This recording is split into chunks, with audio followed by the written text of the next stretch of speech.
Hello guys, this is Olayeni Diekolola Daniels, popularly known as Dieko Spectre, and welcome to another episode of Dieko Talks Law. On today's episode of Dieko Talks Law, we will be talking about sale of family land under customary law. This is the third exception to the doctrine of privity of contract. Do not forget that our first exception is on the law of agency, and our second exception is on covenant running with land, or as I would like to call it, restrictive covenants. But today, we'll be talking about sale of family land in customary law as an exception to the principle of privity of contract. But before we go into the crux of that, if this is your first time of coming to my channel, then I want to say a very big welcome. Please make sure that you click the subscribe button as well as the notification bell, so that anytime I release a video of this nature which is going to be of interest to you, you'll be one of the first set of people to watch that particular video. Also, do not forget to follow me on LinkedIn at Diekolola Daniels and on Instagram at Dieko_Daniel. Thank you so much as you do so. So going straight to the crux of our class today, another exception to the doctrine of privity is a contract relating to the sale of family land in customary law. Thus, in cases like Lewis versus BANKOLE and AGARAN versus OLUSHI, decided in the very first decade of the 20th century, it was held that members of the family were entitled to bring an action to set aside conveyance to which they were not parties, which had been made without their consent. In ADEJUMO versus AYANTEGBE, Caribe White, Justice of the Supreme Court, explained that customary law ownership of communal or family land is vested in the past, existing and future members of the family. A communal or family land belongs to all members of the society or family. Hence, a member of the family who is a co-owner is therefore not a stranger to any transaction purported to have been made in relation thereto. Now, for people who are contract law students, this is going to sound so much like Japanese. Let us be very, very frank. It's going to sound like Spanish. But, that's because you have not actually been introduced to the rudiments of land law. Because if you have been, then, you should be very familiar with what we're talking about.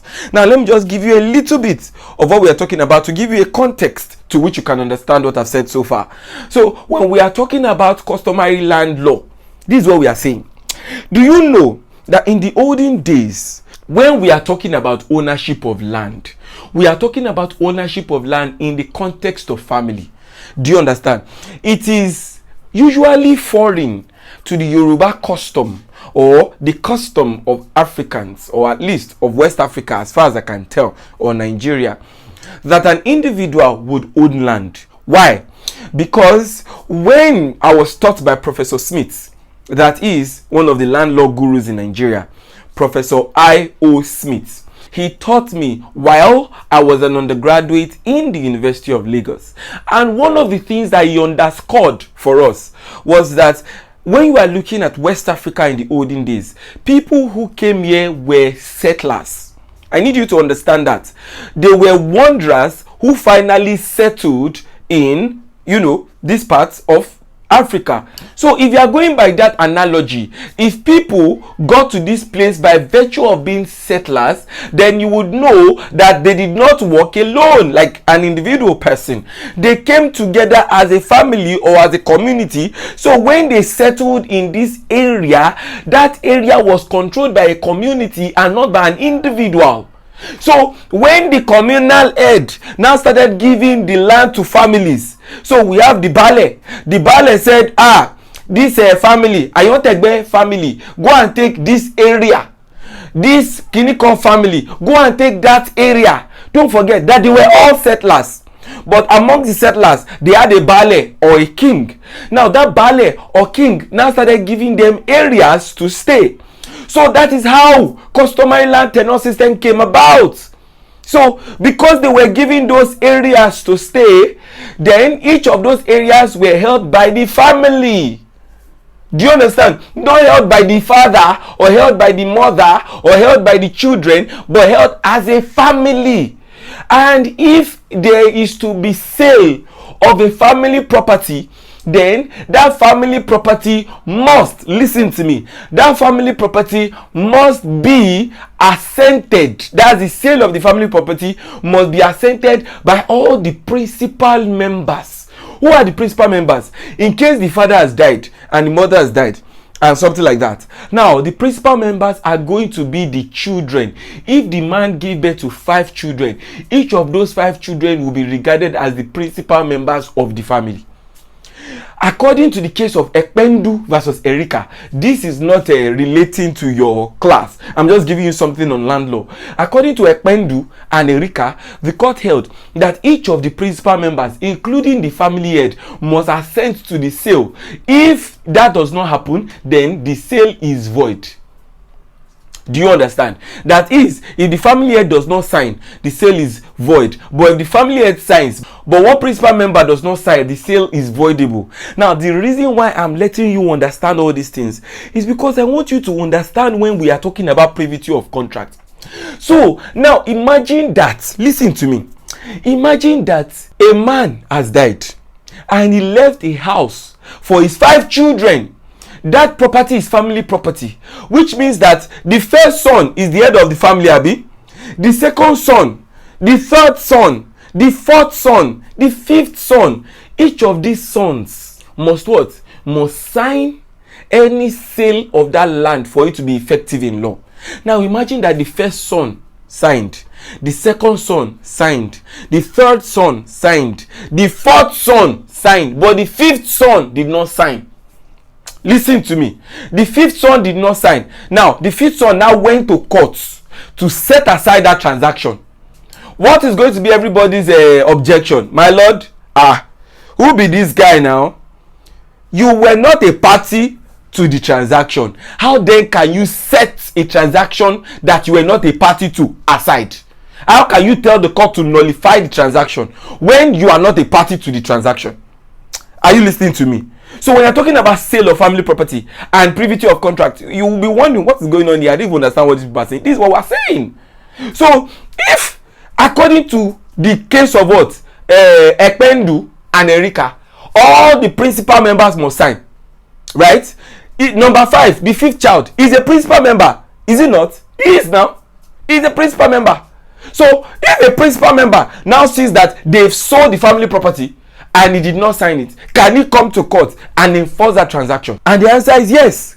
That is the reason why we talk about Lewis and BANKOLE and the case of AGARAN versus OLUSHI, decided in the first decade of the 20th century. It was held that members of the family were entitled to bring an action to set aside conveyance to which they were not parties. Are you seeing that? Which was made without their consent. Can you see? Lewis and BANKOLE and who? AGARAN and OLUSHI.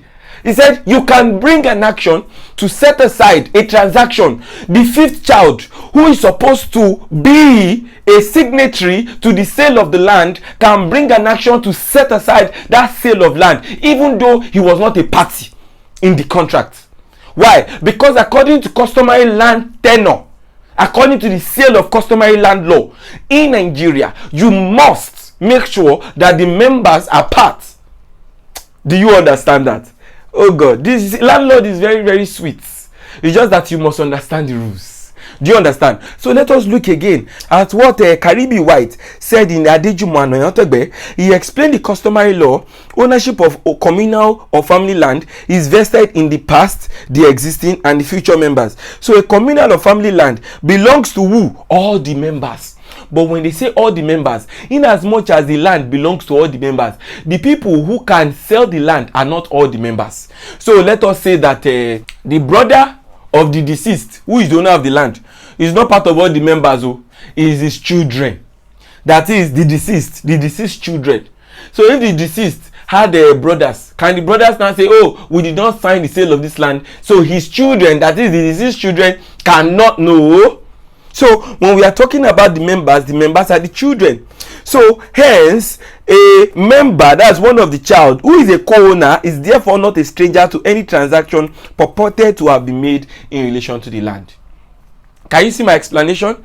So we have the owner of a land who then died and then gave the property to his children as family property. The first son, second son, third son, fourth son sold the land collectively, but the fifth son was not a party to the transaction. And then the fifth son came to court and said, my lord, no, this one cannot strike that contract. It's not possible. And then the other children will be saying, but you are not a party. You are not a party to the transaction. It's not even the other children that he will sue like that. He will sue the buyer and say that they should nullify the transaction. So the buyer will now be looking that, look at the people who give me land. First son, second son, third son, fourth son. You are not to know you like that now. Why you can't they disturb me? And then the court will hold that he is a member and a co-owner of the property and therefore can sue. And with that, we are done with our third exception of sale of family land under customary law. Sale of family land under customary law. And with that, we go to our fourth exception, which is on collateral contracts. Our fourth exception is a collateral contract. I hope that you enjoyed this class. Do not forget to share with your friends and to like and subscribe to my channel.